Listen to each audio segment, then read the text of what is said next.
Just imagine for a second a single event that could force an entire nation to choose between its most powerful ally and its own economic survival. I mean, it sounds like a movie plot, right? But that's the exact scenario at the heart of the 2026 Hormuz Crisis, a fictional stress test that puts Japan at an absolutely impossible crossroads. Okay, so the first shockwave, it's all about the economy. The world's most critical oil choke point suddenly gets blocked, and analysts start predicting a devastating spike in crude oil prices. We're talking as high as 35%. Now, for an energy-hungry nation like Japan, that isn't just a number on a screen. No way. It's a direct threat to every single citizen and every business in the country. And, well, the financial markets reacted exactly how you'd expect, instantly and brutally. Tokyo's Nikkei 225 index just plummeted, a 3.61% drop. That was its worst single-day fall in over a year. Billions in value just gone, wiped out in a matter of hours as pure panic set in. Everyone started fearing a long, cold economic winter. So you've got this perfect storm, right? Soaring energy costs on one hand and a collapsing stock market on the other. It plunged Japan into what a lot of economists started calling a wartime state of emergency. I mean, think about that phrase. The very foundations of its entire post-war prosperity suddenly looked incredibly fragile. So, how did this crisis even erupt, and what paths lie ahead for Japan? Well, here's how we're going to break it all down. First, we'll look at the shock itself, then the impossible choice it created. We'll explore the two main paths Japan could take, factor in the whole China equation, and then wrap up with a really fundamental question about survival itself. All right, let's start at the beginning, the trigger event. The complete shutdown of the Strait of Hormuz. You have to understand, this didn't just disrupt global shipping. For Japan, it was like a vital artery for its entire economy was just severed. So, the whole crisis began on April 12, 2026. Nuclear talks between the US and Iran completely collapse. In response, the White House authorizes something they're calling a reverse blockade. Now, this is a pretty clever and very strategic move. The US Navy wasn't going to block Iran directly. Instead, they would intercept any ship that was paying these new passage tolls to Iran. The end result? It effectively shut the entire strait down. And this right here shows you just how vulnerable Japan really is. A staggering 95.1% of its crude oil comes from the Middle East. Let that sink in. That means pretty much all of it, every last drop, has to pass through that one single, now blockaded strait. This isn't just dependency, folks. This is a critical, life-or-death vulnerability. And you know, this isn't exactly uncharted territory. The 1973 oil crisis offers a really chilling parallel.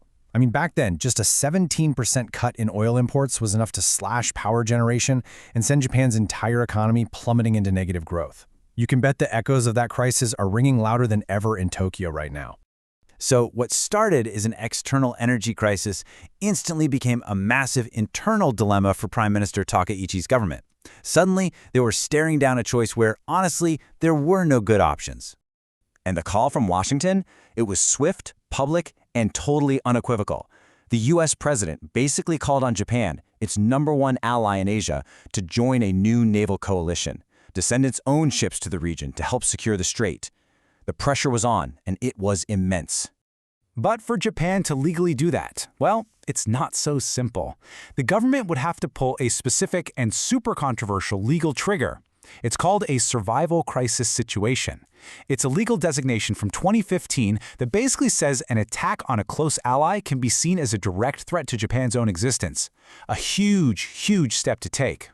And this really lays out the two paths, the monumental choice facing them. Option A, follow America.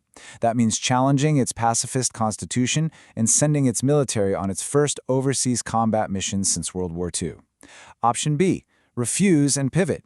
That means saying no to the U.S., focusing on economic survival, but risking the very security alliance that has been its shield for decades. All right, so let's walk down that first path. What happens if Japan decides to follow America? This is a high-stakes gamble, and it comes with a potentially staggering price.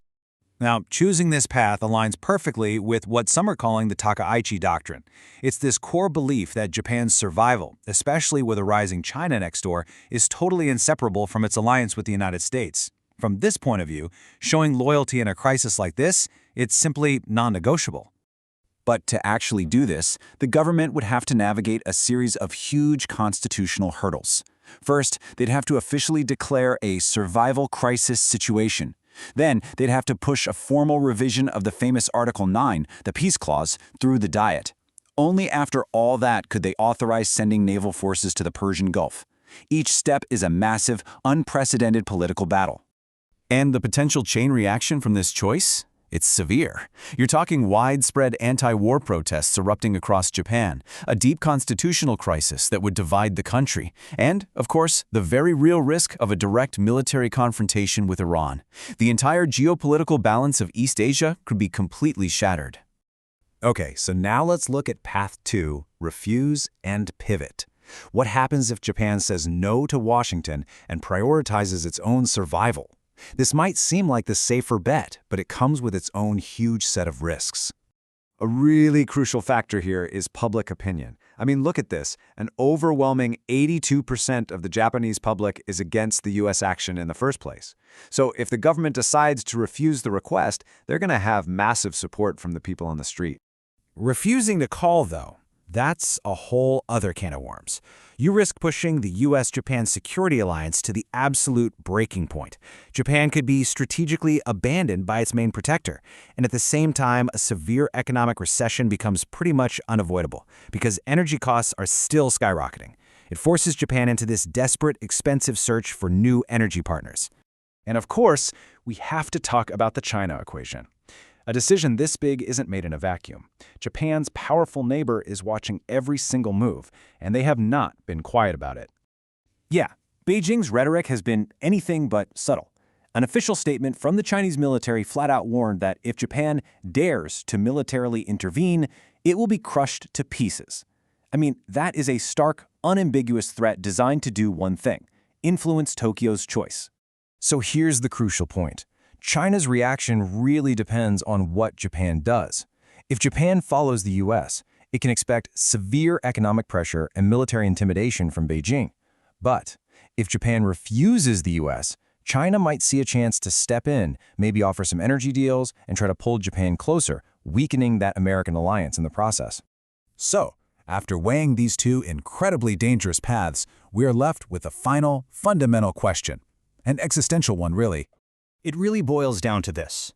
When a nation's lifeline is cut, which matters more, sovereignty or survival?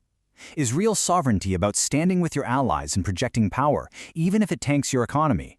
Or is it about securing the basic survival of your people, even if that means risking your most important alliance? It's an impossible choice, and there is no easy answer.